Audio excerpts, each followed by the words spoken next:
Buenos días, estimada comunidad universitaria en general y en especial de la Facultad de Derecho, la siempre erguida Facultad de Derecho. Para su amigo, el doctor José Luis López Chavarría, director del Seminario de Derecho Electoral, es un privilegio y es un gusto estar nuevamente con todos ustedes en su programa Elecciones, Movimientos y Partidos. En este martes 24 de septiembre abordamos también un tema que por la serie de sucesos políticos y la manera como se están presentando consideramos de interés abordar, y se intitula Situación actual y prospectiva del sistema político mexicano. Dentro de esta temática, desde luego ha dado pie y motivo para que importantes autores de la teoría política, de la ciencia política, estén desentrañando o esclareciendo estas nuevas formas del quehacer político. Hace poco el maestro José Goldenberg editó un libro que está en estos momentos en su fase promocional en defensa de la democracia, en donde nos traza en grandes apartados, en grandes líneas, el ayer y el ahora del sistema político de nuestro país. Pues la nueva realidad política que se genera, que se suscita a partir de los resultados electorales del 1 de julio del 2018. ¿Cuál sería la agenda prioritaria por atender? Y desde luego los retos y prospectiva que en el sistema político cabrían de realizar.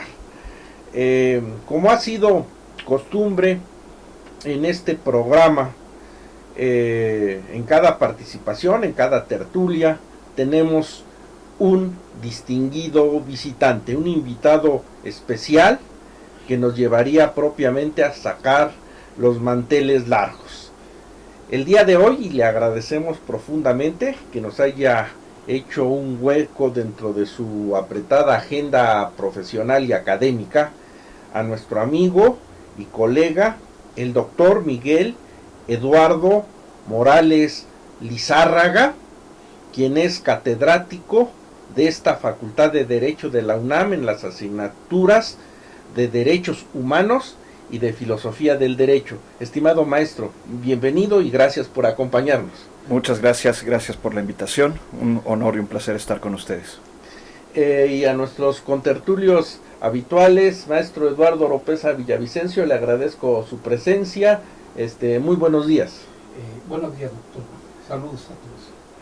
Bien, quizás como punto de partida, y tomando en consideración este proceso de evolución y de desarrollo político, cabría preguntarnos, desde la perspectiva de la filosofía del derecho, y por qué no de los derechos humanos, la situación paradójica que estamos viviendo como ciudadanos en el país. Y pongo un ejemplo, y tomando también quizás o retomando las ideas plasmadas en el libro antes referido, en defensa de la democracia.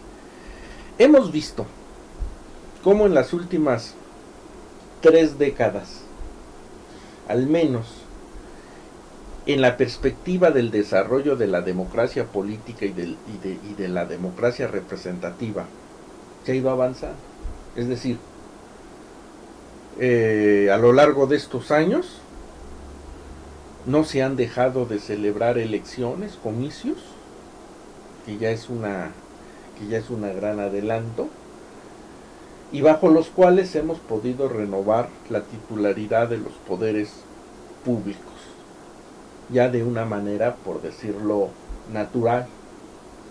Y en los 3 ámbitos de gobierno, entiéndase municipal, estatal y federal, han podido acceder a las plazas políticas los partidos políticos de los más diversos colores que los identifican. Hemos visto cómo los partidos políticos han llegado a ocupar una posición y al paso de los años, en el desgaste natural del ejercicio de poder, han sido sustituidos por nuevas organizaciones partidistas. Inclusive a nivel presidencial, donde durante muchas décadas se tuvo la presencia hegemónica de un solo partido político y hoy en día, desde luego, dejó de ser así. En la integración de las cámaras, tanto de diputados y de senadores, hasta hace algunos años, pues ninguna de las fuerzas políticas por sí misma lograba obtener una mayoría calificada, una mayoría absoluta que le permitiera por sí inclusive modificar el texto constitucional, lo que le llevaba a negociar, a discutir, a alianzarse políticamente para conseguir esos resultados. Bajo esa perspectiva formal y política, pareciera que hemos avanzado muchísimo y que debiéramos casi de estar desarrollándonos en el paraíso. Pero no es así, porque hay otras realidades que se vienen a contraponer a este estado de cosas y que por el contrario, este avance de la democracia política paradójicamente ha llevado sentimientos de frustración y de desencanto a un grueso de la ciudadanía al ver que el fenómeno de la inseguridad sigue presente, que la cuestión de la economía no está ofertando los ingresos suficientes, básicos, para que el estilo de vida pueda ser lo adecuado, que siguen existiendo a manera de isletas, Méxicos distintos, en las que cada uno de nuestros conciudadanos ve por sus propios intereses y se muestra insensible a las preocupaciones de los otros que puedan vivir enfrente. Es decir, estamos en presencia de varios Méxicos y desde luego también ese gran déficit en la observancia y vigencia de un Estado de Derecho que no hemos podido lamentablemente fortalecer, enriquecer y que se haga una realidad.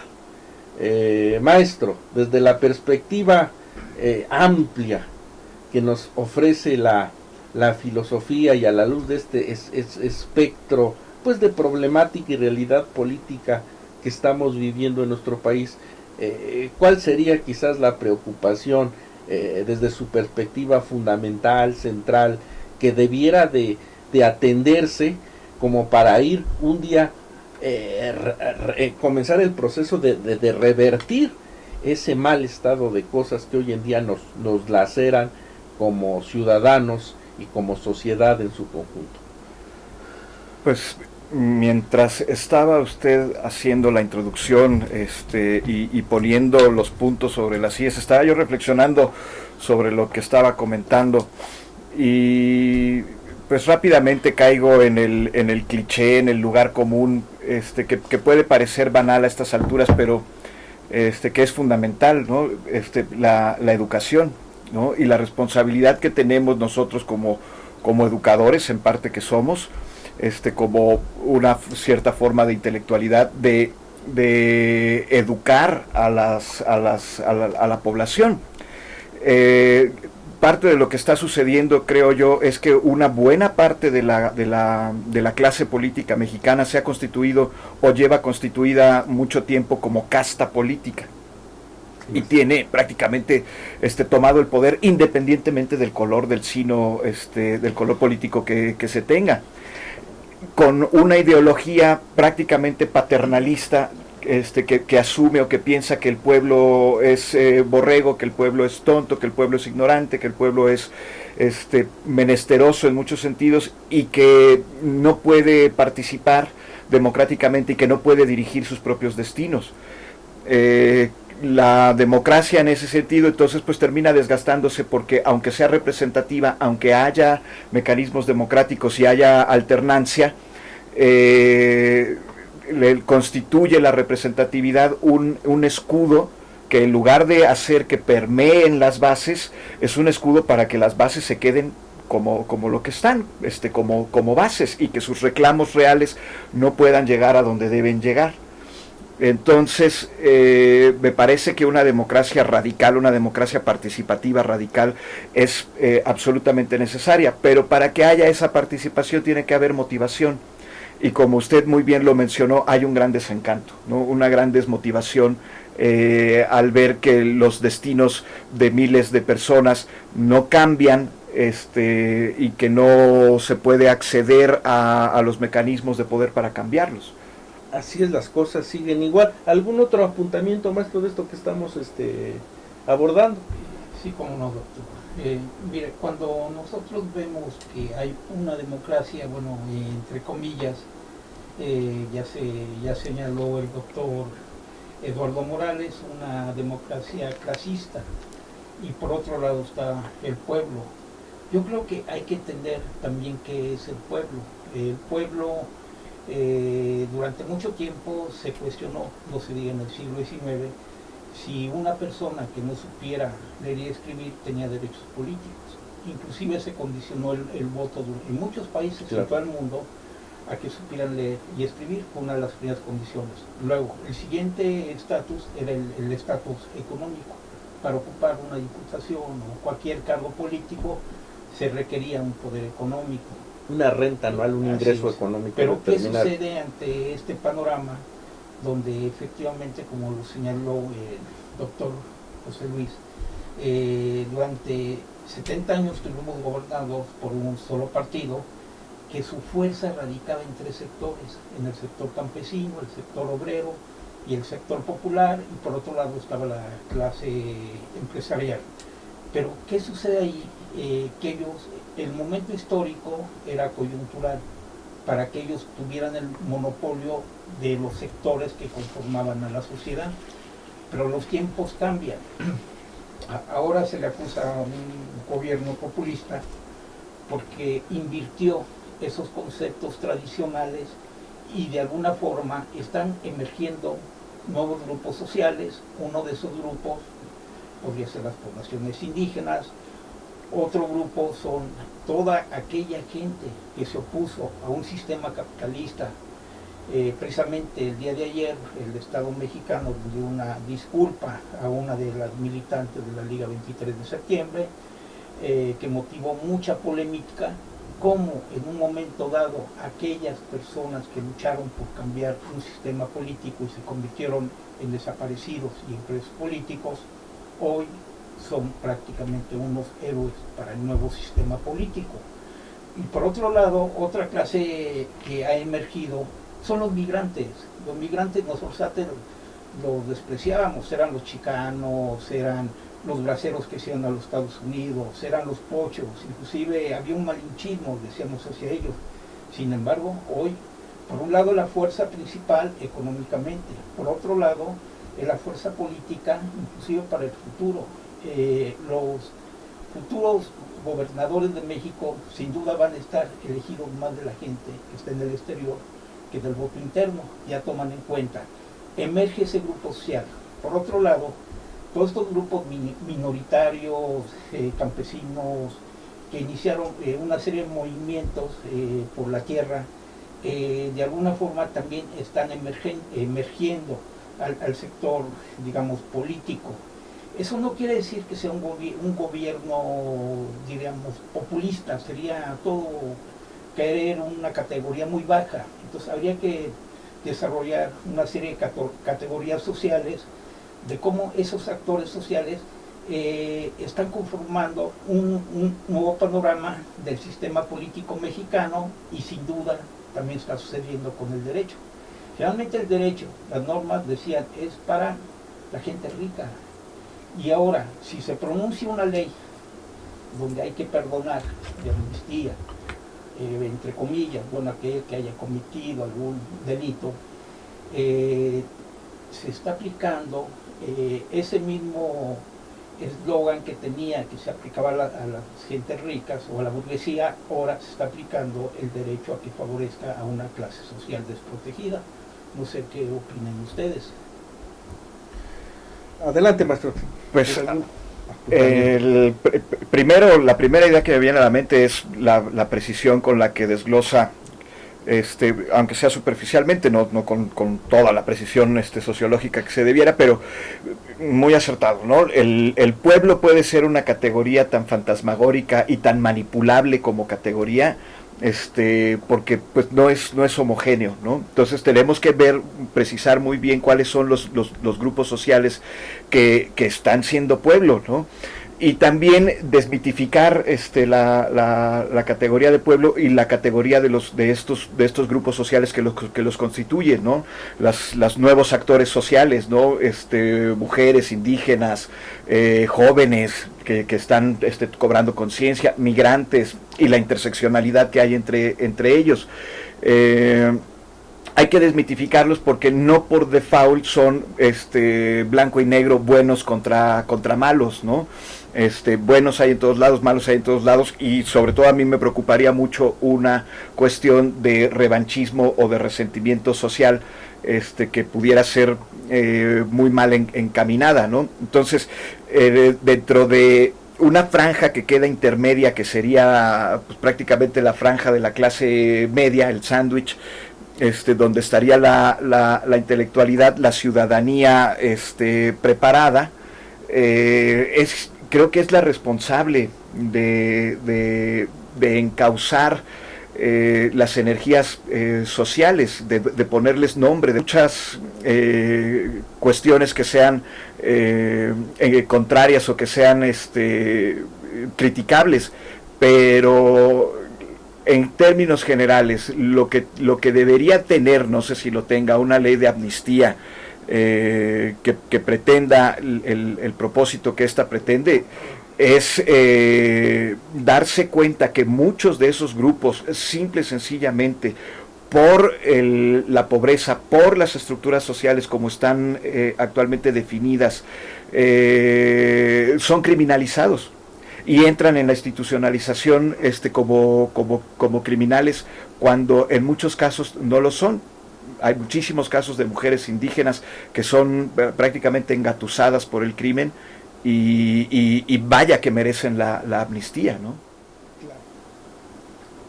Estamos nuevamente con todos ustedes en su programa Elecciones, Movimientos y Partidos, un recorrido por la democracia en México.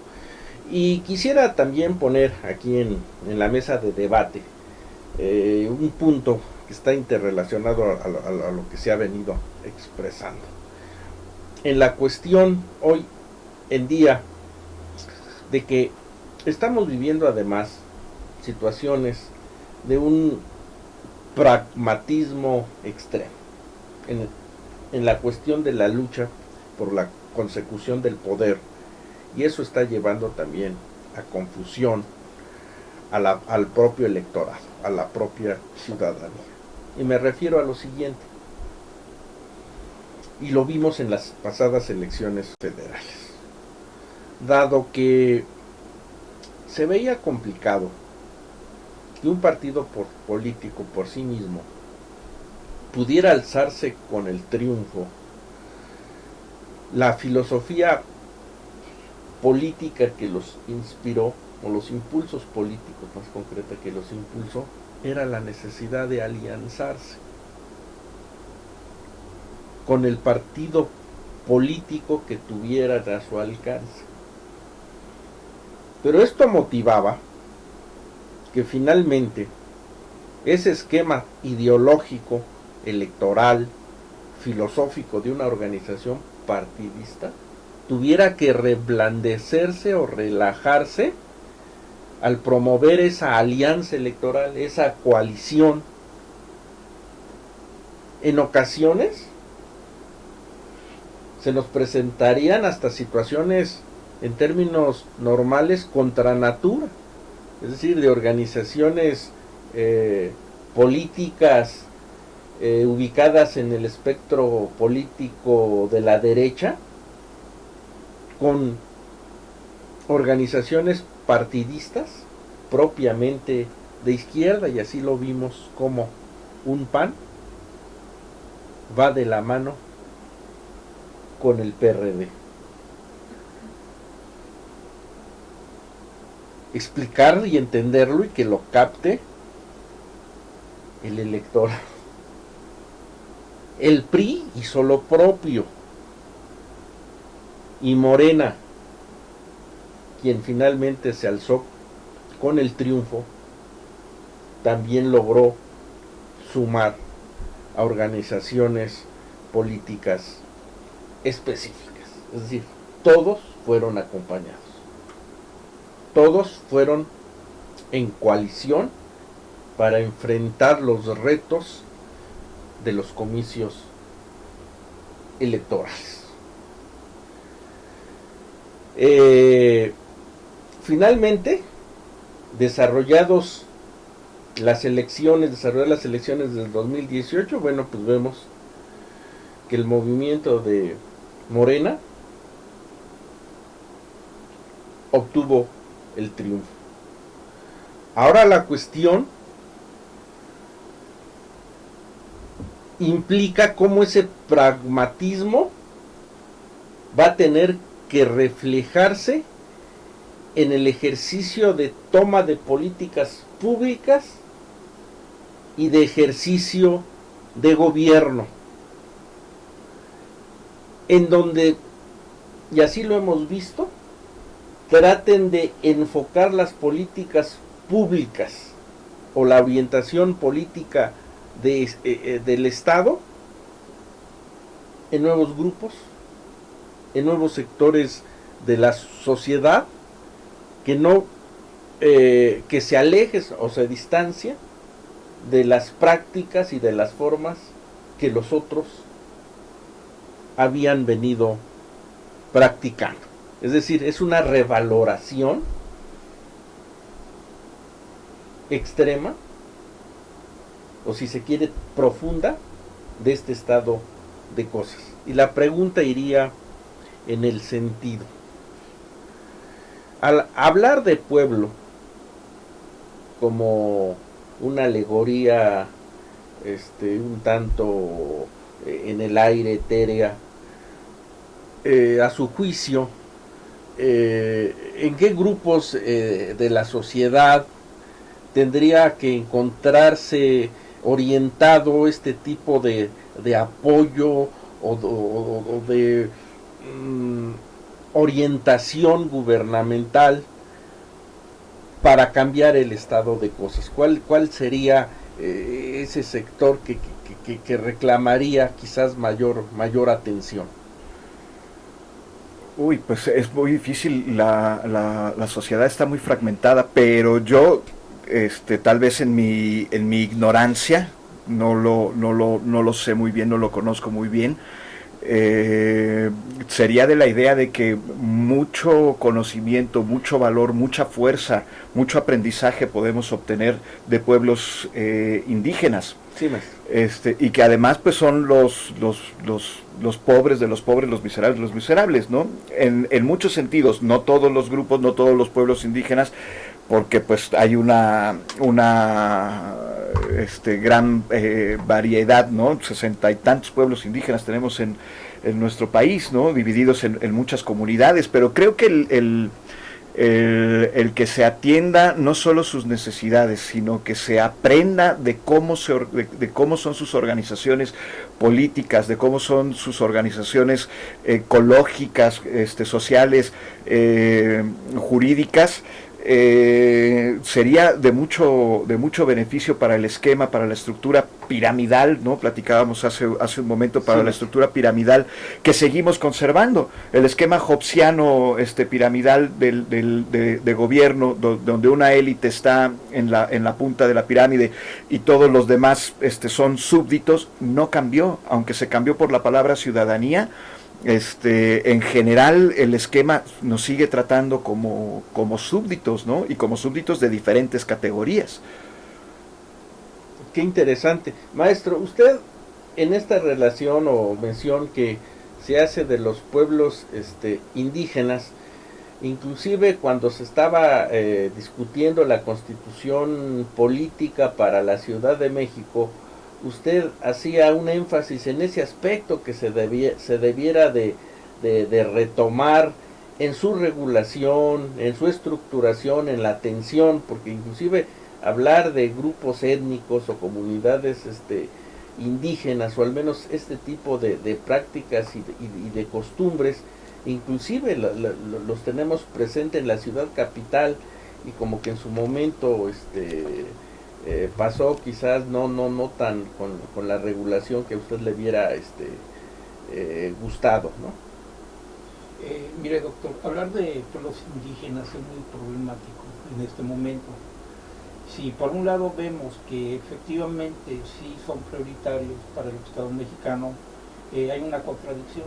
Por ejemplo, el ejército zapatista ya tuvo un rompimiento con el gobierno actual.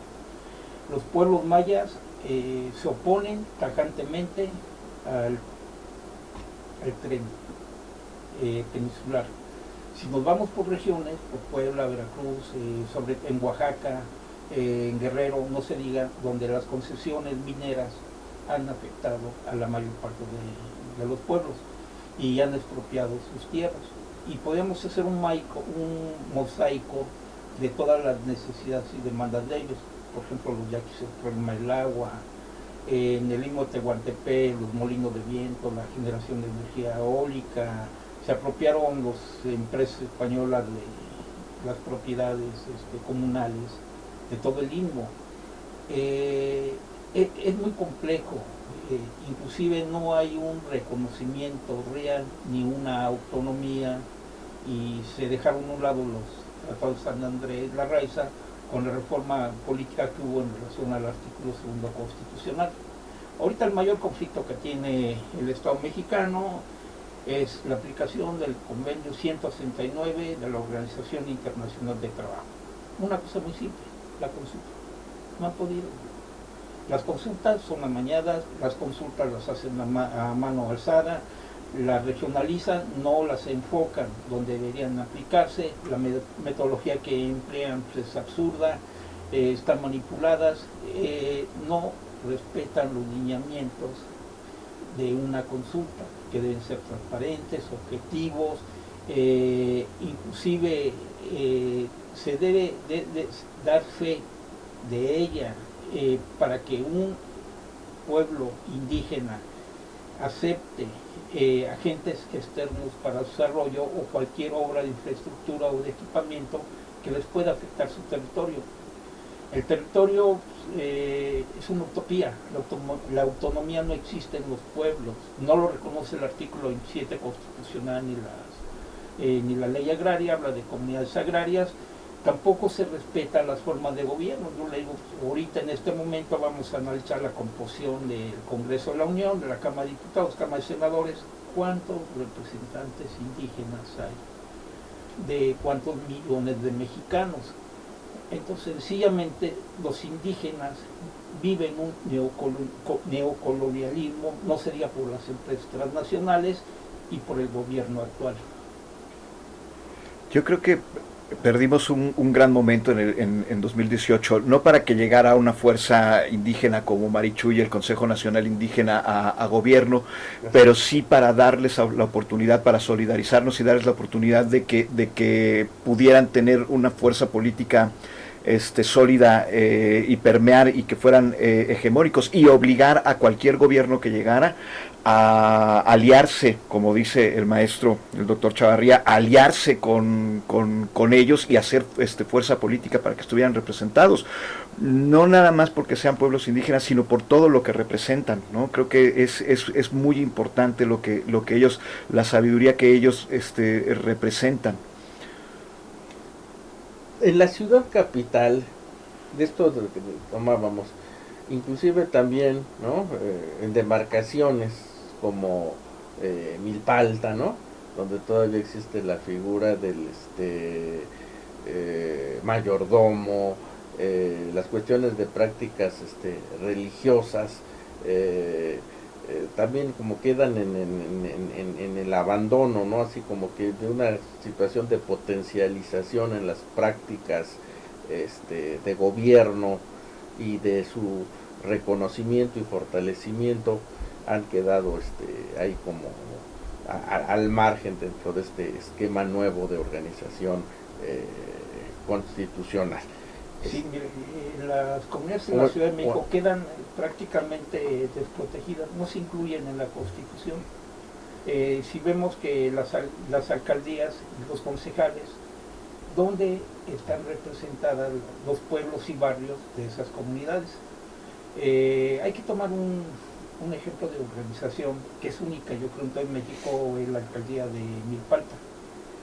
No existe la propiedad prácticamente privada, todo es propiedad comunal, no pagan impuestos, ellos son los que determinan y eligen quién va a ser el próximo alcalde, todavía se basan en sus usos y costumbres, y es muy diferente con las comunidades que han sido absorbidas por parte ya sea de la mancha urbana o de una clase política o de un partido político. Bueno, hay que recordar que una comunidad indígena implica hablar del territorio, de la población, a veces de una lengua, o a veces también de relaciones de parentesco. ¿Y qué sucede, por ejemplo, con las comunidades que están enclavadas en Coyoacán? Sencillamente son desplazadas, pero hay grupos o pequeños grupos minoritarios que se quedan y tratan de sobrevivir ante la urbanización. Generalmente tienen que pagar altos impuestos, muchas veces no los pueden cubrir, ellos viven rodeados de zonas residenciales y quedan en la marginidad y en la pobreza, y no ha habido realmente una política en la Ciudad de México que el gobierno, ni el actual, y no se diga con el gobierno del PRI durante 70 años, la Ciudad de México desde el siglo XIX creció a costa de las comunidades y también de las propiedades del ayuntamiento, del municipio, de sus ejidos. Todas las comunidades, anteriormente, durante la época colonial, había dos parcialidades, la parcialidad de San Juan, la parcialidad de Santiago. Ellos prácticamente vivían alrededor de la Ciudad de México, que es la traza española, que todos conocemos y se denomina el centro histórico, y eran dueños de todos los terrenos. Pero, ¿qué sucede cuando se empieza a urbanizar? Entra el capital inmobiliario, los desarrolladores, y las comunidades son desplazadas de sus terrenos, son despojadas, y hay nuevos asentamientos como la Loma de Chapultepec, Polanco, la colonia Cuauhtémoc, etcétera, ¿no? Excelente, pues de esto y mucho más seguiremos desarrollando en el próximo apartado. Nos vamos a corte y en un momentito regresamos. Comunidad universitaria, amigos de la Facultad de Derecho. Y una de las situaciones que me gustaría, porque aquí en la radio desde luego el tiempo vuela, empezar a aterrizar ya lo que serían las conclusiones, es decir, los retos y las perspectivas o prospectivas del sistema político mexicano. Y una situación que realmente es de llamar la atención, y lo comparto con los contertulios de la mesa, es la particular forma de actuación o perspectiva de las actuaciones gubernamentales que hemos estado presenciando en los últimos días, y que tiene que ver un poco con el abandono o el desdén de el ejercicio de los modos de gobierno ceñidos estrictamente, pudiéramos decir, a los parámetros formalistas o los dictados de la norma, ¿no? De la norma del derecho, en donde en un ejercicio tradicional para la recomposición de algún modelo institucional tendríamos que acudir precisamente sí a la reforma legislativa, reforma constitucional, para corregir, solventar, enriquecer aquello que a nuestro juicio no funcionaba. Pero tal parece que en estos nuevos tiempos y en estas nuevas formas, bajo la perspectiva del señor presidente de la República, no entra, ni está preocupado, inclusive en su historia de desarrollo político, por esas minucias, podríamos decir, bajo su perspectiva o precisión casi leguleyas o formalistas, para poder conseguir resultados, un nuevo estado de cosas que venga a dar una visión y una panorámica diferente a lo que él ha calificado como modelo de gobiernos neoliberales, ¿no? Es decir, es como darle vuelta a la tortilla para poder reiniciar así la reconstrucción de este modelo institucional, ¿no? Pero finalmente esta forma de actuación no deja de generar, no sé, cierta incertidumbre, ¿no?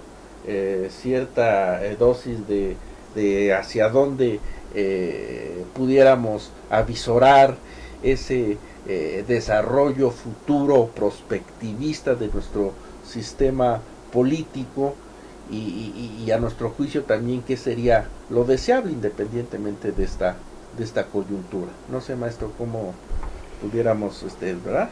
Enfocar este tipo de particularidad.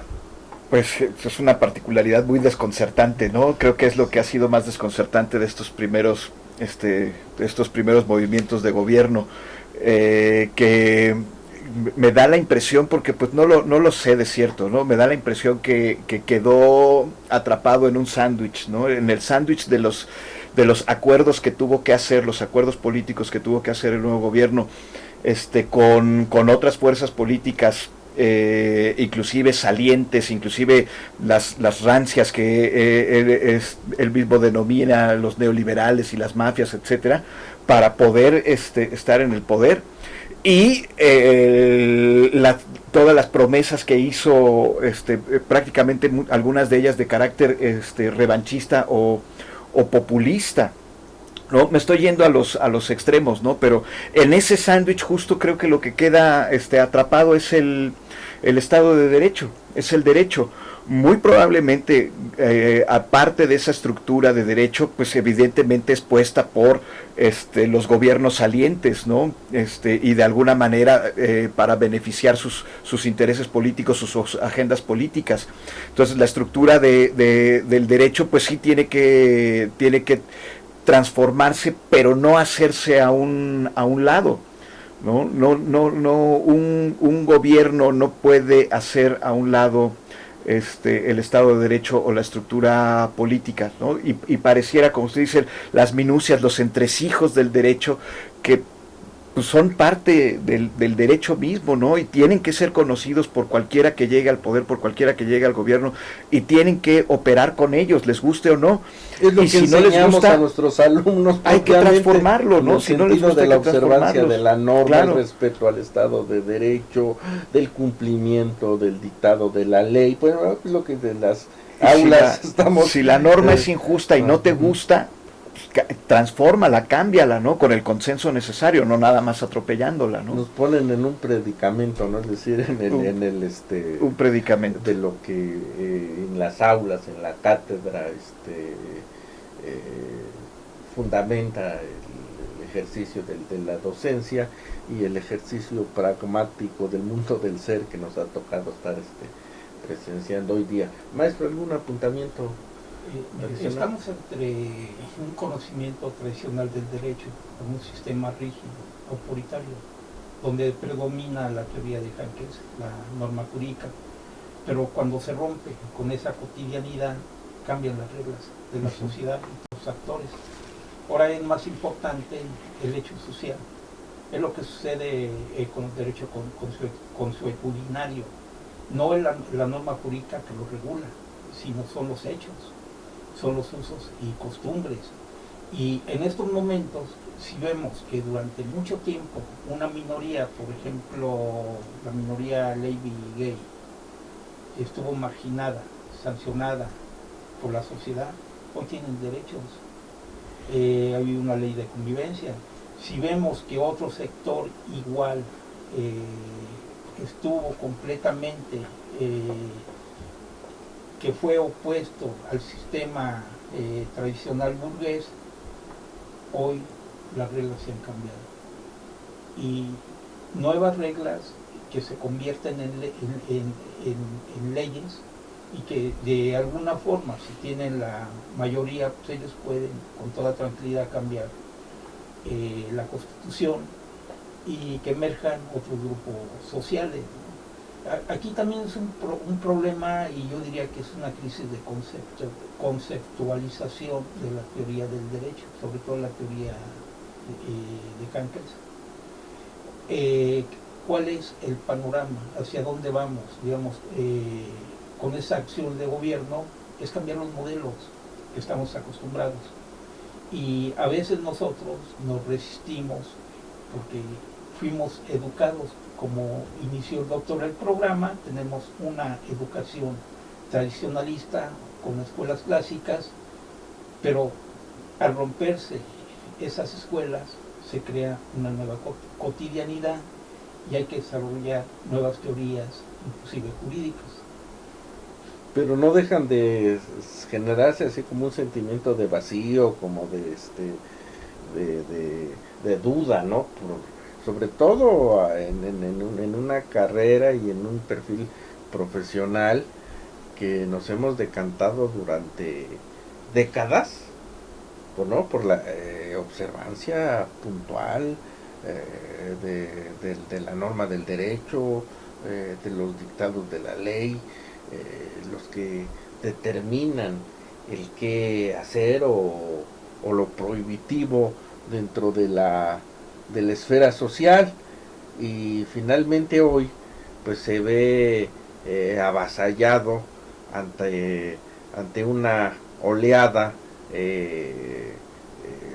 en la que justificando la preponderancia de una motivación de tipo social o popular, justiciera, que entonces entramos en choque, ¿no? con estas panorámicas. Yo sería de la idea, me viene a la mente una frase que es puede ser con el derecho o contra el derecho, pero no sin el derecho. ¿Sí? Entonces, si hemos sido muy tradicionalistas de estar siempre con el derecho, aunque el derecho sea injusto, puede ser contra el derecho injusto, pero no sin el derecho, por lo menos en lo que respecta a nuestro ámbito, ¿no? Como abogados y lo que enseñamos en las aulas. Pues con esta reflexión final y esta participación, agradecemos al doctor Miguel Eduardo Morales Lizárraga que nos haya acompañado el día de hoy en un programa más de elecciones, movimientos y partidos. Un recorrido breve por la democracia en México. Hasta la próxima.